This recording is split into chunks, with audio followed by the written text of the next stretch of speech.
with the prestigious colleagues and also students. Since Professor Xinhua is already talking about EU-China relationship, so I focus more on the China and Nordic countries. So the topic of my presentation is economic and trade cooperation between China and Nordic countries. So my topic will divide into three parts. The first, I will give a brief introduction about the status quo of economic and trade tie between China and Nordic countries. Second, the cooperation with the focus of Polar Silk Road Initiative. And then I will switch to actually the economic and trade cooperation between China and Finland here.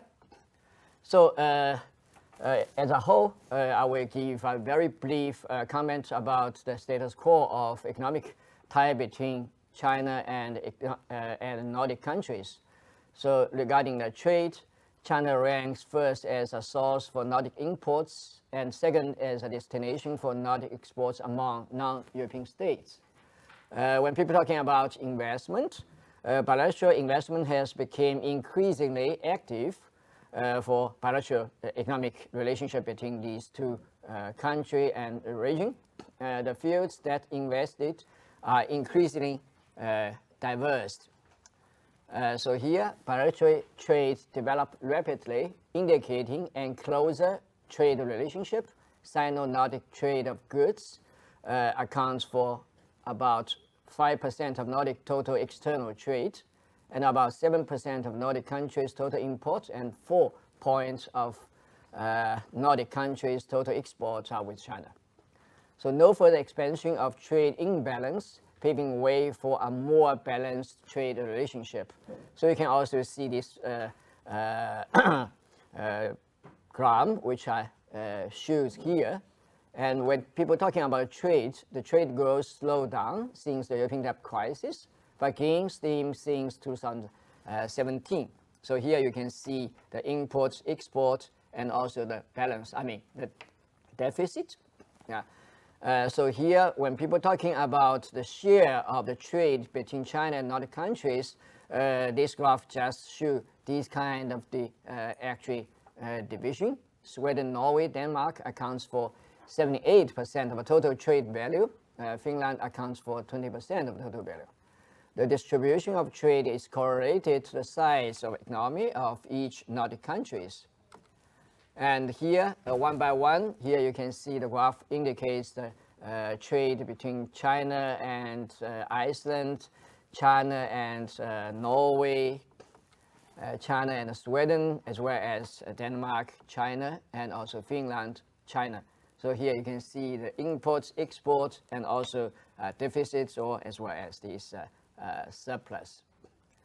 So here, when people are talking about actually the Nordic countries' export to China, the distribution of the products as the exporter to China, here we can see mechanical and electronic products. It has a very big portion. And then we have different others like minerals, papers, transportation equipment, laser products, opticals, clocks, live animals, chemical products. Yeah, here, actually, I just want to give you a brief idea about the the distribution of Nordic countries' export to China. And in turn, here we have another picture which want to give you a distribution of Nordic countries' imports from China. Yeah, it's a little bit symbolizing if you have a look of the different portion of different kinds of products. Yeah, so which I think means that both sides, with time has been, it's more and more switched to so-called intra-industry trade. So the Nordic exports to China distributes in machinery. Yeah, here focused on Sweden, Finland, commodities, more Norway, laser products, that's Denmark, and seafood, Iceland. The Nordic imports from China are generally mechanics and electronic products, textiles and rural materials, furniture, toys, and etc. The trade structure between China and Nordic countries indicates a very strong complementarity, which means that, actually we help each other and also make for these kind of wares. So when we switch to the investment, so here we have a graph which indicates China's outwards FDI to Nordic states, both flow as well as stocks. So here you can see China's outwards FDI to Nordics declined slightly from 2014 to 2016. A large number of investments withdraw from Norway. And then China's outwards FDI to Nordic states start to rise again in 2016. Both sides have reached deeper cooperation in high technology, clean energy, and the other advanced fields. So here, as a whole, we can see that the Nordic countries' outwards FDI to China's flows actually it's quite diverse. When people talking about each country of Nordic groups, here you can see different direction. So here we can see Sweden, Denmark, Finland, and Norway, Iceland. So we all know that here people talking more about these mergers and acquisitions. So I just give some case which actually could regarded more in these fields. Bilateral cooperation. We all know the Geely merge Volvo, which is a very big merge between China and Nordic countries, make a record outwards FDI from China to Nordic countries. And then we have also R&D facilities. Here we will take Huawei, the center here in Finland, and also Breivik, sewage treatment company in Norway, Aircom, a leading enterprises of silicon material industry in Norway, and also Anta Sports Products Limited, merged this Amber Sports Corporation, and also Nordic Cinema Group, which actually was a corporation of Wanda Group from mainland China. And no doubt we have also cooperation between Tencent and Supercell, which is more these telecommunications. So here I rather to focus more on the case of M&A of Geely Volvo. Actually, the deal was created in the year 2010. Total amount account for $1.8 billion for 100% equity of Volvo. The reason and the motivations for these kind of mergers is the negative influence of economic crisis on Ford. Geely focus on Volvo's brand and the core technology, and also Volvo focus on the potential market for high-end cars in China. And also when people talking about the risk for this M&A, first, risk for maintenance of our brand reputation, and second, risk of our ownership and access to key technologies, and also intellectual property rights, and also risk for cultural conflicts, as well as financial risk, and also risk for high-end talent trend. And let us see a bit about the financial performance analysis of these Geely's merge of Volvo. So at first year, no doubt we have some loss as usual, and then within 3 years, the financial indicators were still quite good. That means this kind of merger was really successful, and also I think Volvo has not only remain its employee, especially it's expand its employee scales, especially in Ghent in Belgium.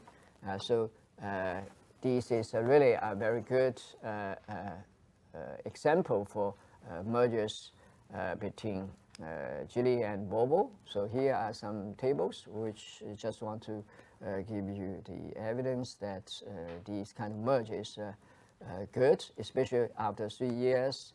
So it's more and more go positive. Yeah, when people talking about the financial items. And then I switched to the cooperation for Polar Silk Road initiative. I think that's also a hot issue nowadays. Yeah.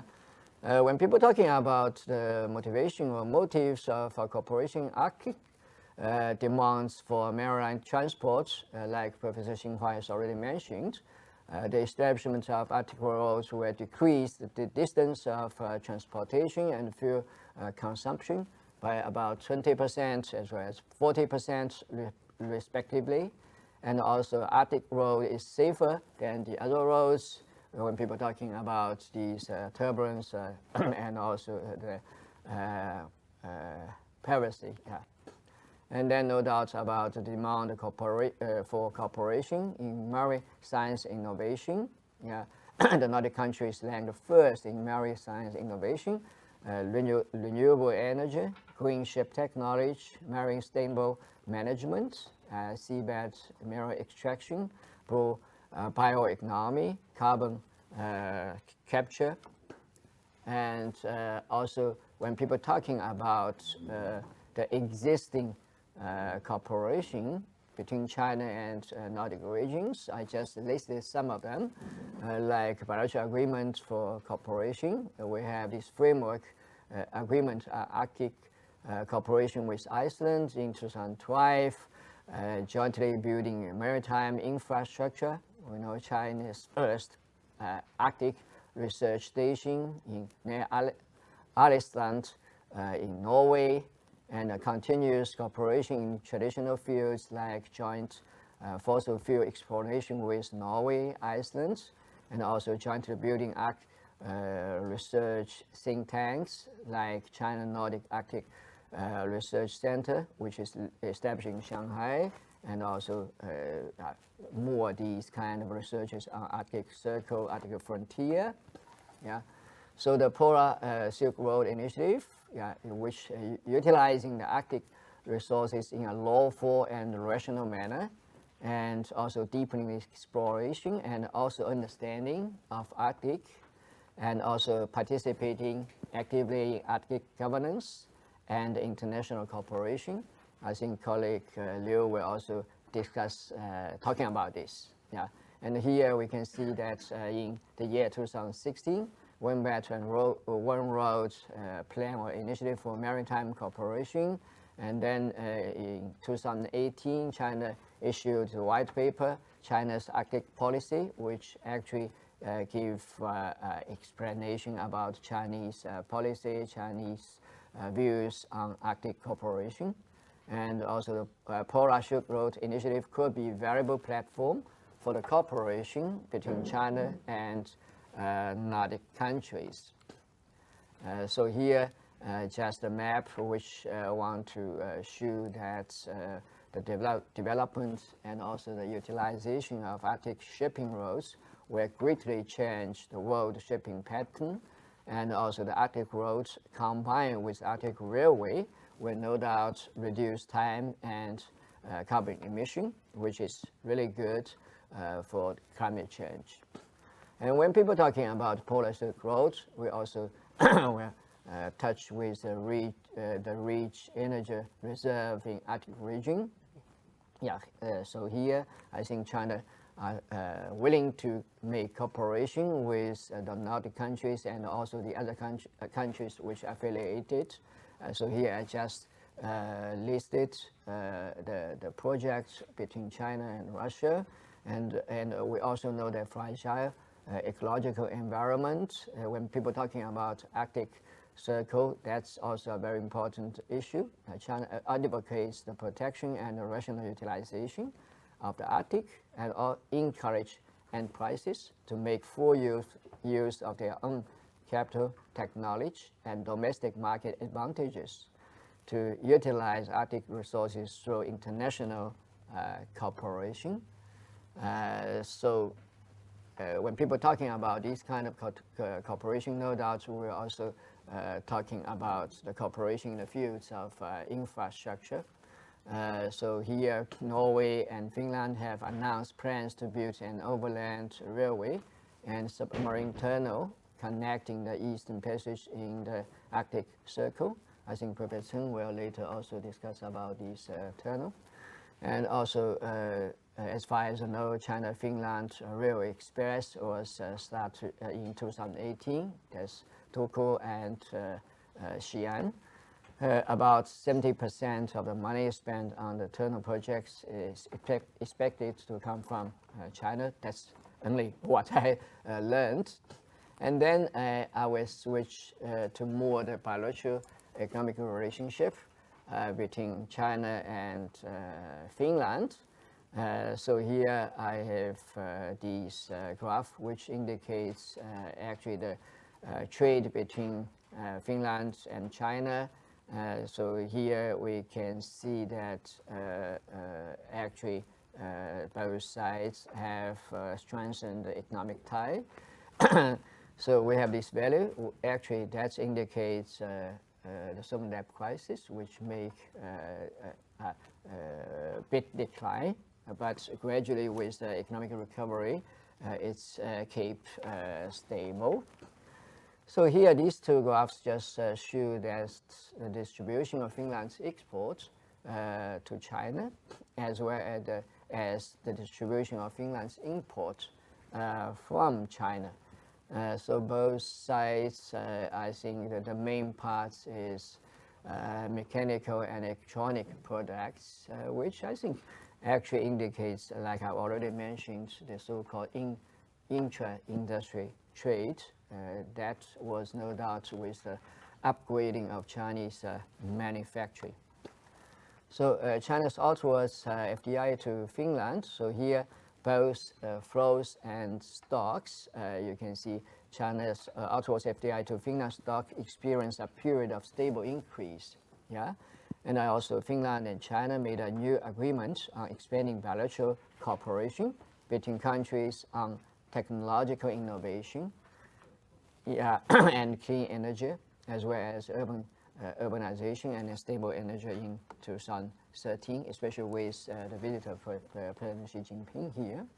So here just give you actually the types of this kind of investment. So here you can see that about 37% were in sales and marketing, and the rest are manufacturing, administration, and service, as well as R&D. So here, actually, that's the comparison of investment characteristic between China and Finland. Yeah.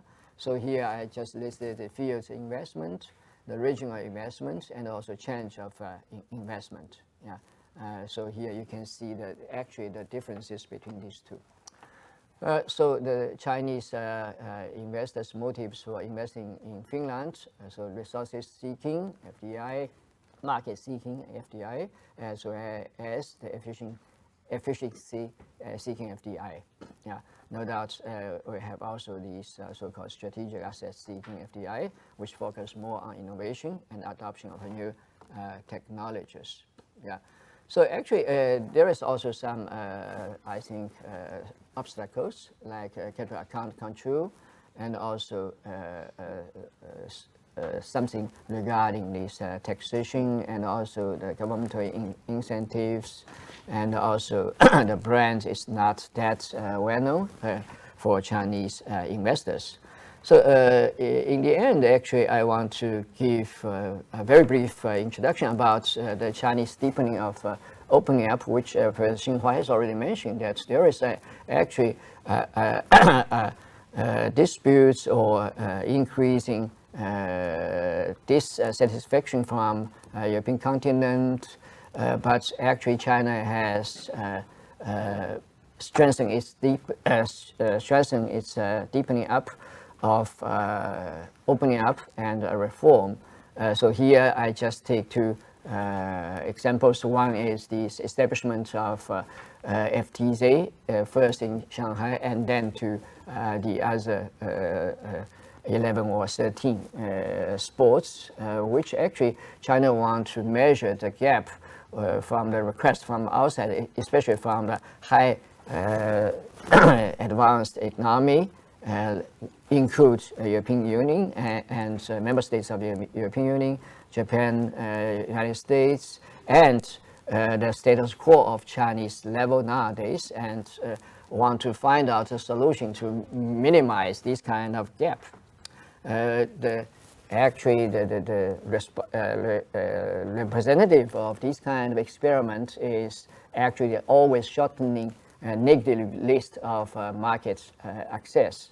We all know that this year we have amendment of a new foreign investment law, which allows the foreign investors solely have the holding, and also we actually strengthening the opening up of financial markets and withdraw the limitation of foreigner to hold the Chinese options in Chinese financial markets. So I think that's my presentation.